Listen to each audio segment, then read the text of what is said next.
मुंबई शहराला हवाई वाहतुकीचा दुसरा पर्याय देणे व झपाट्याने वाढणाऱ्या नवी मुंबई शहराच्या विस्तारामुळे दळणवळणाच्या हवाई सुखसुविधा निर्माण करणे यासाठीच पनवेल उल्वे या भागात स्वर्गीय दिबा पाटील आंतरराष्ट्रीय विमानतळाची निर्मिती ही होत आहे।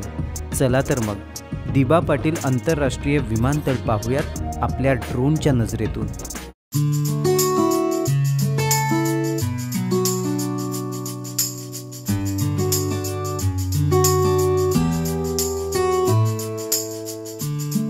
भारतीय विमानतळ प्राधिकरण आणि महाराष्ट्र सरकार सिडको यांच्या प्रत्येकी 13% तर 76% भांडवल हे खाजगी कंपन्यांचे गुंतवून दिनांक 16 जुलै 2022 रोजी नवी मुंबई येथे दिमागदारपणे उभे राहत असलेल्या विमानतळाला अफाट राजकीय कारकीर्द असलेल्या साधी राणी आणि उच्च विचारसरणी अंगीकृत करणाऱ्या स्वर्गीय दिबा पाटील यांचे नाव देण्याचे एकमताने संमत केले गेले।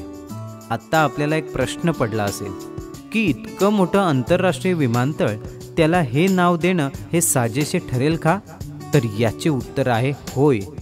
अन्यायाची चीड व न्यायाची चाड असणारे शेतकरी कामगार पक्षाचे नेते स्वर्गीय दिबा पाटील हे पनवेल उरण मतदारसंघाचे तब्बल 5 वेळा आमदार, रायगडचे 2 वेळा खासदार तर नव्याने निर्माण झालेल्या पनवेल नगर परिषदेचे पहिले लोकनियुक्त अध्यक्ष होते। एवढ्या मोठ्या उत्तुंग व्यक्तिमत्वाचं नाव देणं हे विमानतळाला साजेसं व योग्यच आहे।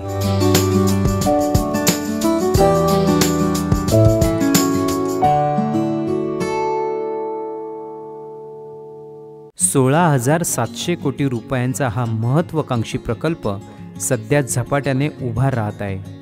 ऑगस्ट 2021 पासून सुरू झालेल्या बांधकामांनी आता वेग घेतला आहे। रात्रंदिवस येथे काम सुरू आहे। जगातील सर्वोत्तम अभियांत्रिक यांचा एक गट तयार केला असून त्यांनी विमानतळाचा एक मास्टर प्लॅन तयार केला आहे। फेब्रुवारी 2025 पर्यंत विमानतळाचे काम पूर्ण करायचे असून लवकरच या आंतरराष्ट्रीय विमानतळाचा लोकार्पण सोहळा नवी मुंबईकर यांना पाहायला मिळेल।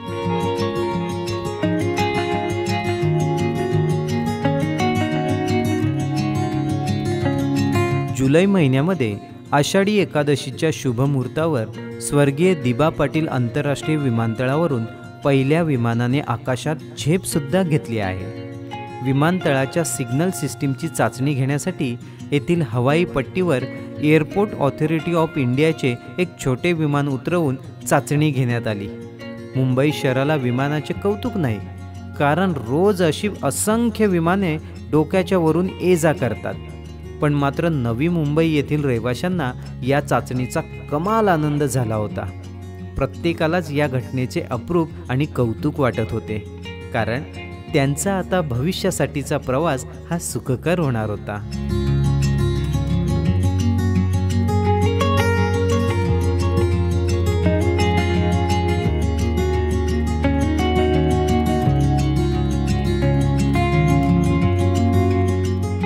खऱ्या अर्थाने दिबा पाटील आंतरराष्ट्रीय विमानतळाची मान्यता ही 2008 साली ही मिळाली होती।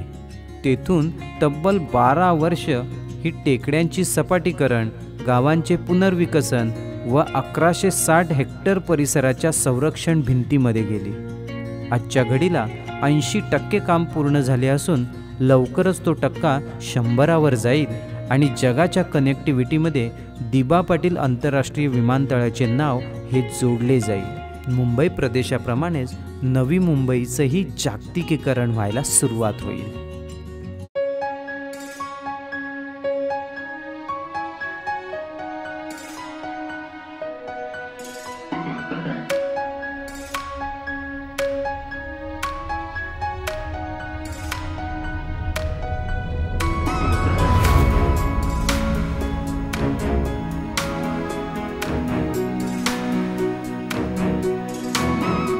लवकरच मित्रांनो या विमानतळाचा लोकार्पण सोहळा संपन्न होईल।